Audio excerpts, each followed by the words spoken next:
তারা বিদায় নিয়েছে। আল্লাহ তাআলা তাদেরকে শহীদের মর্যাদাও দান করুন। এ মানুষগুলা গরিব মানুষ, পেটের দাগিতে ছোট্ট এই কারখানায় কাজ করত শ্রমিক হিসাবে। নিশ্চয়ই তাদের পরিবার অসচ্ছল।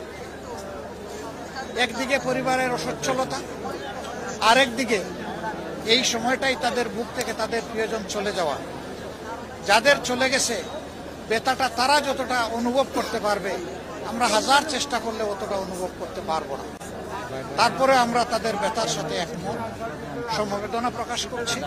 আল্লাহ তাআলার দরবারে দোয়া করি, আল্লাহ তাদেরকে উত্তম ধৈর্য ধারণ করার তৌফিক দান করুন এবং যে ক্ষতিটা তাদের সংসারে পরিবারে হয়ে গেল, আল্লাহ রাব্বুল আলামিন নিজে অভিভাবক তাদের এই ক্ষতিটা পুষিয়ে দিন।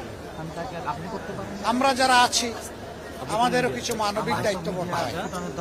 সরকারের কাছে আমাদের অনুরোধ থাকবে, এই ঘটনার আদ্যপান্ত যথাযথ তদন্ত করে যদি এর পিছনে কারো গাফিলতি অথবা কারো কোনো দুর্বলতা থেকে থাকে, বিষয়টা চিহ্নিত করে উপযুক্ত ব্যবস্থা যেন আইনিভাবেই নেওয়া হয়।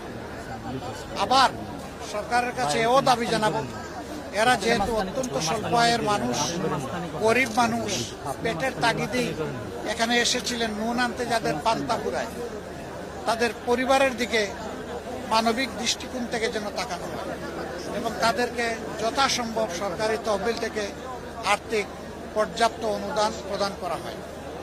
আমরা একটা সংগঠন হিসাবে মানবিকতা আমাদের অন্যতম অগ্রাধিকার। আমরা এই ধরনের ক্ষেত্রে চেষ্টা করি যত দ্রুত সম্ভব ক্ষতিগ্রস্ত পরিবারের পাশে দাঁড়ানো। ইনশাল্লাহ এই ক্ষেত্রে আল্লাহর মেহেরবানি তার ব্যতিক্রম হবে না। আমরা খুব দ্রুতই তাদের পাশে দাঁড়াবো। আপাতত পরিবারগুলোকে যারা নিহত হয়েছেন তাদের মাথা পিছু আমরা ইনশাল্লাহ 1 লক্ষ টাকা করে তাদের পরিবারে পৌঁছে দেব। আমরা অনুরোধ জানাবো, সমাজে যারা সম্পদশালী বিত্তশালী মানুষ আছেন তারাও যেন মানবিক দৃষ্টিকোণ নিয়ে এগিয়ে আসেন।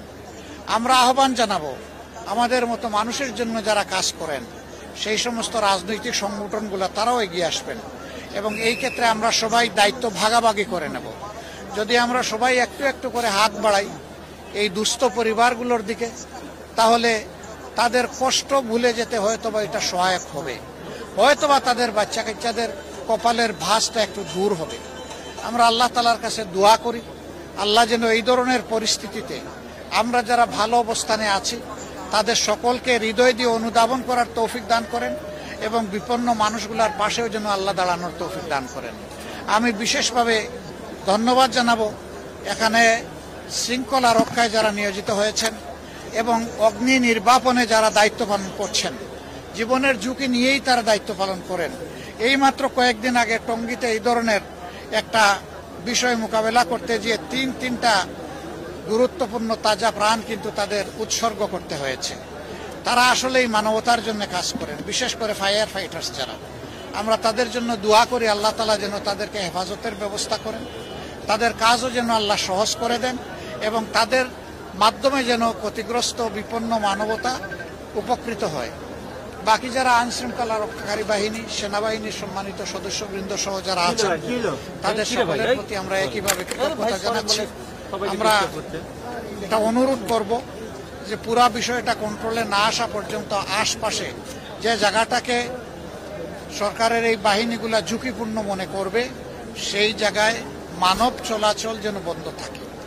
প্রয়োজনে আমরা 1 সপ্তাহ, 3 দিন, 5 দিন ব্যবসা বাণিজ্য বন্ধ রাখবো, কিন্তু জীবনের অতিরিক্ত ঝুঁকি আমরা নিতে যাব না।